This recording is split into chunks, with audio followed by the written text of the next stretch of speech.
talk about Patrick Mahomes and the Kansas City Chiefs. This team just clinched a playoff berth in the AFC. They're the first team to do so, and more than likely, the AFC will run through Arrowhead once again, which is scary for every other team in the AFC because it is tough as hell to win at Kansas City. With that being said, I do want to talk about why the Kansas City Chiefs are the luckiest team in the NFL, and in my opinion, the best team in the NFL right now. For one, a lot of plays have went the Kansas City Chiefs' way. But I'm going to show you guys some examples. Let's go all the way back to week 1, which seems like that was an eternity ago. In week 1 against the Baltimore Ravens, they won this game 27-20. Very good outing for Lamar Jackson. Very good outing for Patrick Mahomes. Patrick Mahomes on the day only had 8 incompletions. He was 20 of 28, 291 passing yards, 1 passing touchdown to 1 interception. But it's one play in particular that makes you scratch your head. And it's the last play of the game. Lamar Jackson gets the football to Isaiah Likely. Look at this play right here. Look at the photo that I'm showing you guys. And let's zoom in. They lost by a toe. The Ravens lost this game by a toe. Now, for context, if the Ravens were to go out there and score this touchdown, you already saw Coach Harbaugh with his 2 fingers up. He was saying, let's go for 2, let's go for 2, let's go for 2.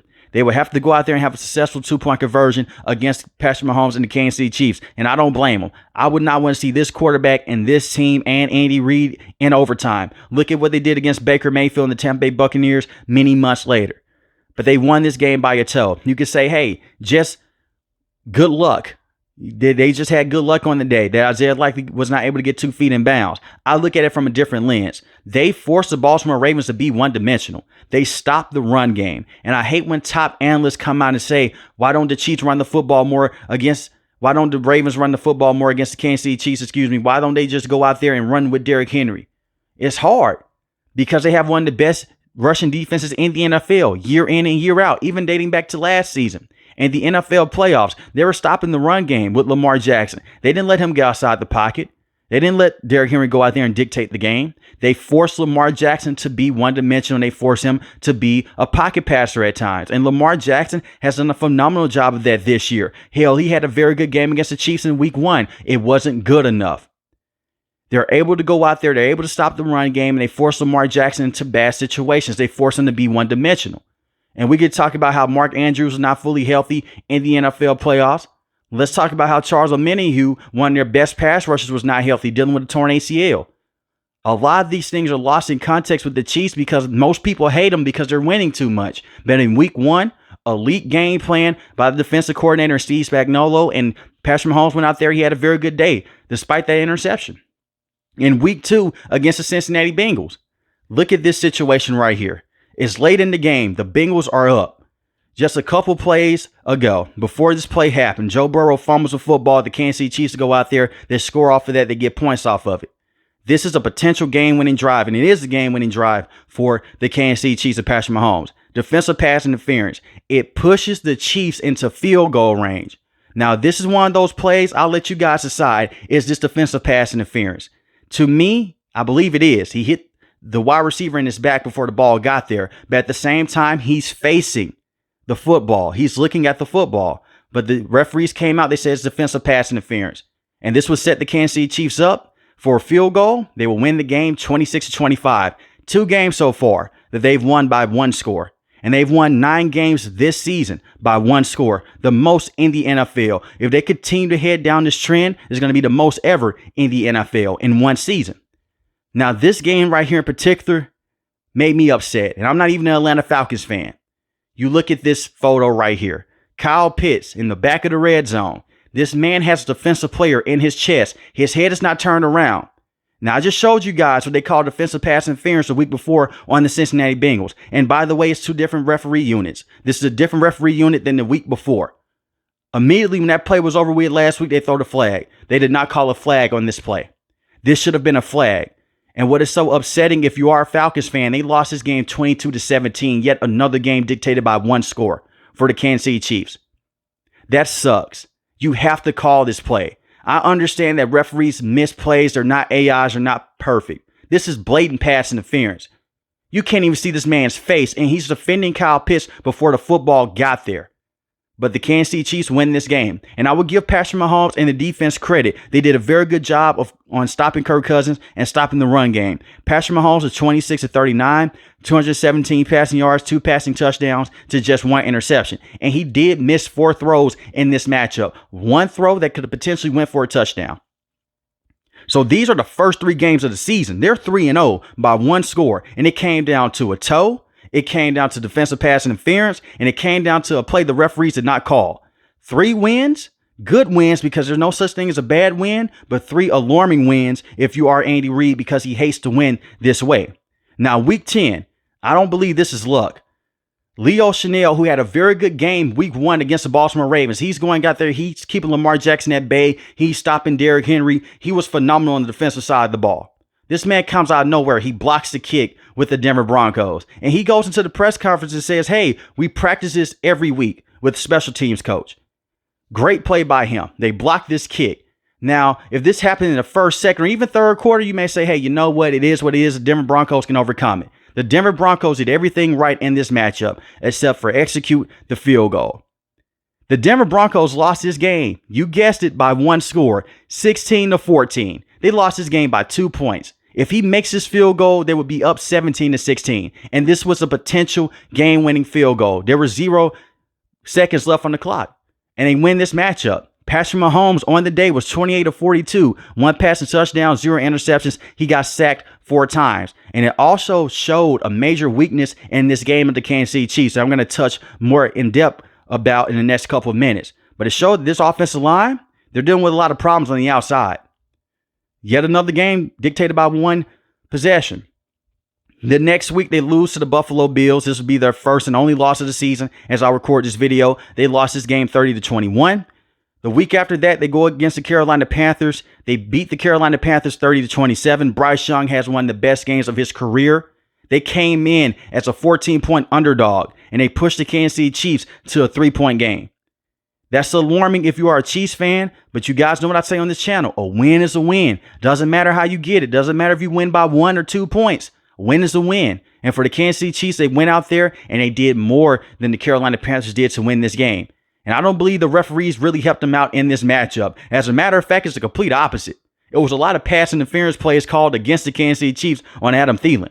So for them to go out there and win this game, for Patrick Mahomes to work out his magic and to basically rush them into field goal range with now a backup kicker because Harrison Butker tore his meniscus a few weeks ago, that's a very good sign. And the last example and the last game that I want to talk about before I get into the roster with the Chiefs and my concerns with them personally is this game against the Raiders. Just a fumble snap. And you also had the Raiders kicker, who was pretty much automatic on most weeks. This man missed so many field goals early in the game.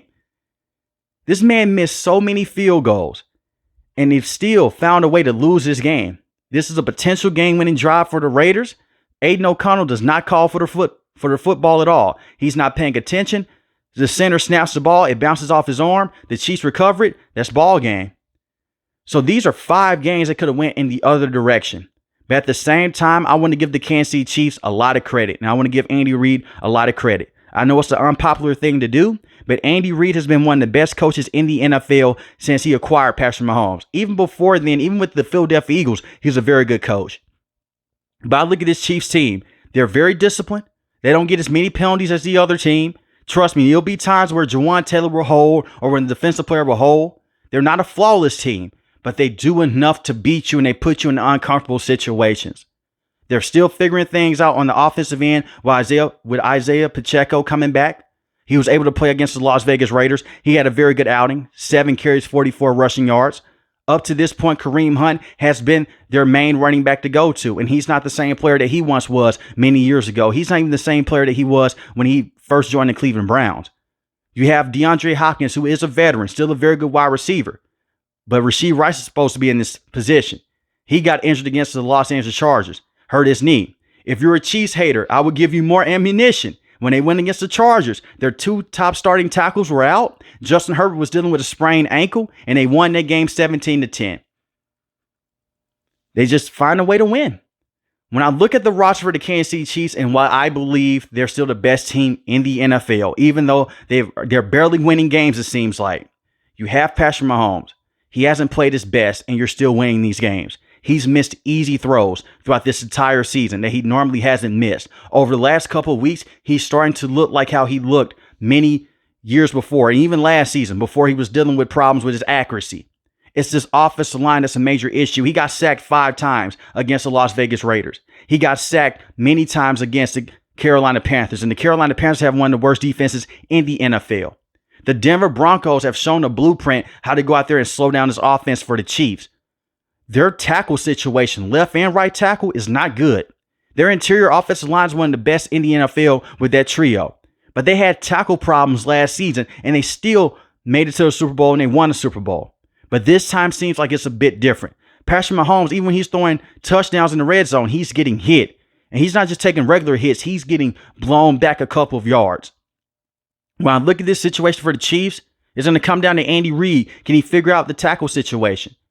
Hopefully, bringing in Isaiah Pacheco can take more pressure off of Patrick Mahomes. I look at Travis Kelce. It seems like he's saving himself for the NFL playoffs. He's not the same tight end that he once was. You have Noah Gray, who stepped up, and he looks like a top target with the Chiefs. Not saying that he's a top target in the NFL. Just specifically with this team, he's looking good. DeAndre Hopkins is still a very good wide receiver to have. Xavier Worthy is a rookie. Give him time. He doesn't have that Tyreek Hill type of speed NFL-wise because Tyreek Hill is a freak. But when you look at Xavier Worthy, very good rushing in and out of the lanes. And I think Xavier Worthy is going to be a key piece in the NFL playoffs. But bringing back Isaiah Pacheco and having him back on the roster fully healthy, that's a major plus. Having Charles Omenihu back, who had 7.5 sacks last year, pairing him back up with George Karlaftis, who is struggling right now to get to the passer, but is a very good run stopper. Having Chris Jones, one of the best defensive players in all the NFL. The defense with the front seven, they look phenomenal. They're third in rushing defense. On the back end, they have a lot of problems. And I'm not talking about Trent McDuffie. And I'm not talking about Justice Reed at the safety position. Last season, they had Trent McDuffie. They had L'Jarius Sneed. L'Jarius Sneed is now with the Tennessee Titans. They traded him because he wanted more money. L'Jarius Sneed fit this system to the T. Man-to-man corner can stick with you. It was certain points of times against the San Francisco 49ers. They put Trent McDuffie, and they also put L'Jarius Sneed on Brandon Ayuk. And they were just going out there. They were giving them problems over and over again. That was an elite cornerback duo. You look at L'Jarius Sneed right now, he's not doing too hot with the Tennessee Titans, and he's been dealing with an injury for the last month. But you look at the secondary right now with the Chiefs, it's not the same. You have Aiden O'Connell, Bryce Young going out there putting work on your defense in the secondary, and the same with Bo Nix. These are young quarterbacks. They have struggled against every other defense. And I look at the pass rush with the Chiefs. You would think George Karlaftis, Chris Jones, they can get to the quarterback. They can. But it's not the same. They have to go out there and blitz more. Hopefully, Charles Omenihu can come in. He can help out with that. And the same with Leo Chanel. Hopefully, he can be a better pass rusher when they want to send him in on blitzes. The Chiefs, they have problems, but they've had problems in the past. Look at what happened last season. Their defense was suffocating. They were phenomenal, yes. But I've also seen the Kansas City Chiefs have wide receivers that couldn't catch the football. Kadarius Toney, Sky Moore. Sky Moore right now is on IR. You have better wide receivers now. They can catch the football. And DeAndre Hopkins has had some major drops. And you have Juju Smith-Schuster, solid veteran to have around. Had a great game against the New Orleans Saints. Those key pieces can come in and help you in certain games. This team reminds me so much of the New England Patriots down the stretch. Remember how that dynasty started? It started with luck, if you want to be real. It was the Tuck rule against the Raiders. That one play changed the entire history of the NFL. If that doesn't happen, we're talking about a completely different Patriots organization. And I look at the Kansas City Chiefs. Every time they have a problem in the NFL playoffs, later in the season when it gets colder, they magically fix them. Jawan Taylor was a problem last season. In the NFL playoffs, he played better. The wide receivers were the problem last season. Rashee Rice looked like one of the best receivers in the league in the NFL playoffs. Travis Kelce turned the clock back in the playoffs. And what was so amazing about that run last year for the Chiefs, they finally got Patrick Mahomes on the road. He had to go on the road against the Baltimore Ravens. He had to go on the road against the Buffalo Bills. He won both of those games. The man is phenomenal. He's still one of, and some will say, the best quarterback in the NFL. Personally, I would say the best quarterback in the NFL currently with his resume. When I look at the Chiefs, they're battle tested. Listen to the teams that I just listed.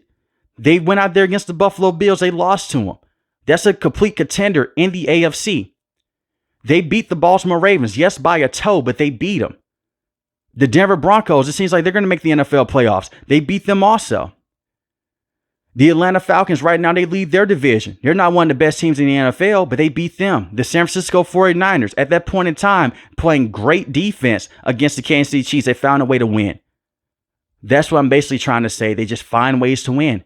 They're a disciplined team. They have the best quarterback more times than not. They're going to go out there and they're going to win the football game or find a way to win the football game.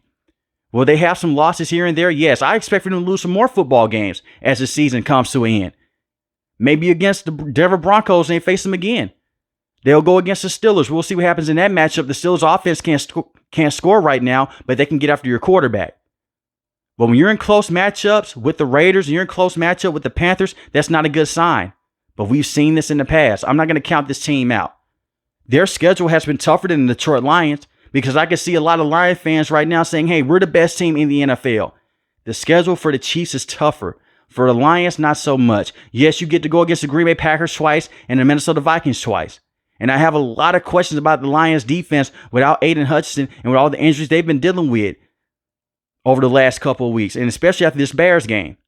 I think the Detroit Lions are the best team in the NFC.